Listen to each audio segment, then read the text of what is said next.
Hello guys! Tara samahan niyo ako magluto tayo ng Lebanese food. Ayan nga pala guys, nagprito ako ng artichoke. Ayan, fresh yan guys. Ako ang nagbalat, ako rin ang naghiwa guys. Ayan, prinito ko muna siya. So ayan yung pinagprituhan natin guys. Doon na rin tayo maggisa ng onion. Ayan, dalawang malaking onion yan guys. Ayan, igisa-gisa natin.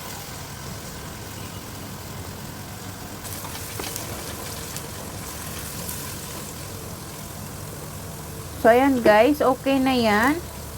Ilagay naman natin yung kama. Ayan. Yan po ay kapamilya ng truffle.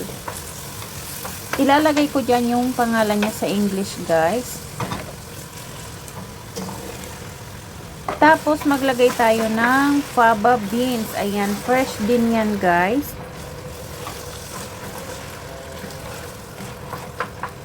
Ayan, guys. So, ginisa ko muna yung onion. Ito yung, ang tawag nito ay kama. Ano siya, kapamilya ng truffle, guys. Tapos, ito naman yung fava beans. Ayan, so gagawa tayo ng rice and full. Yun ang tawag nila sa Lebanon. Ayan, so kailangan igisa muna natin yan.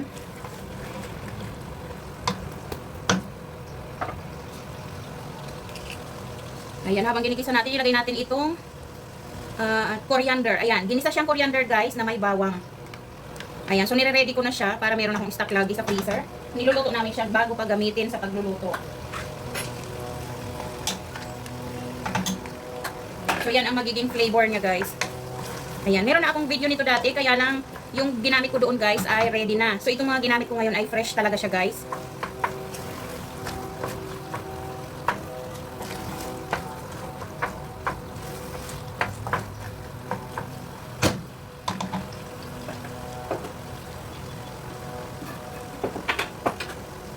Ayan, lagyan na natin siya ng salt.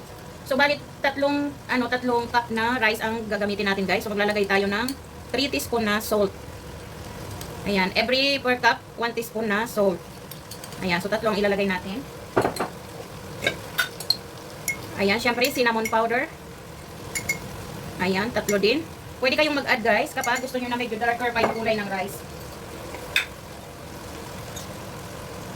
Ayan, maglagay naman tayo ng nutmeg powder. 1 teaspoon sweet pepper. Ayan, halu-haluin natin.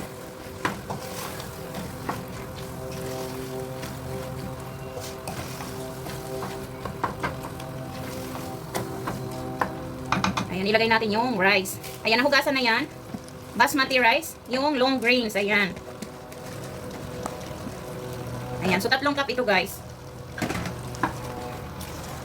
Ayan, syempre nahugasan na yung rice bago nyo ilagay.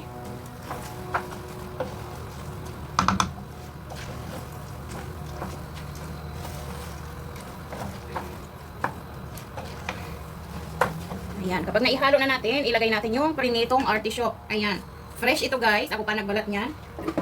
Ipa-fry nyo muna bago nyo siya ihalo.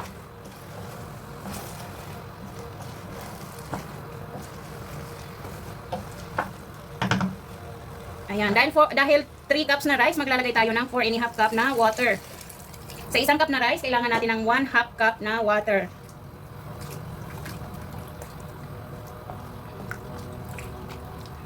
Ayan, so ganyan lang guys. Tapos ayan lang natin siyang kumulo. Siyempre takpan nyo muna para kumulo siya. Ayan, takpan muna natin.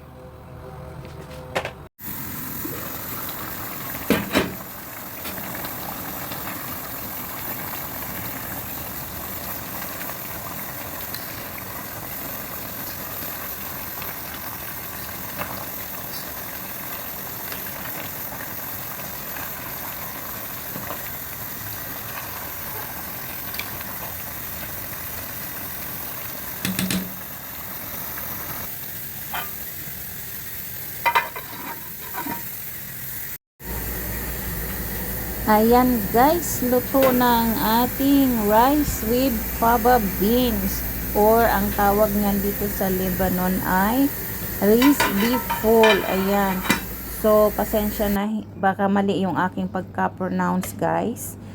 Ayan, so maglagay na tayo sa ating serving plate, guys. Ayan. So, ganyan po ang pagluto ng rice with fava beans or yung iba ang tawag ay broad beans. Ayan, yung malapad na beans. Ayan guys, syempre naglagay ako ng roasted pine nuts at parsley sa ibabaw guys. Ayan, para maganda pag isi-serve nyo.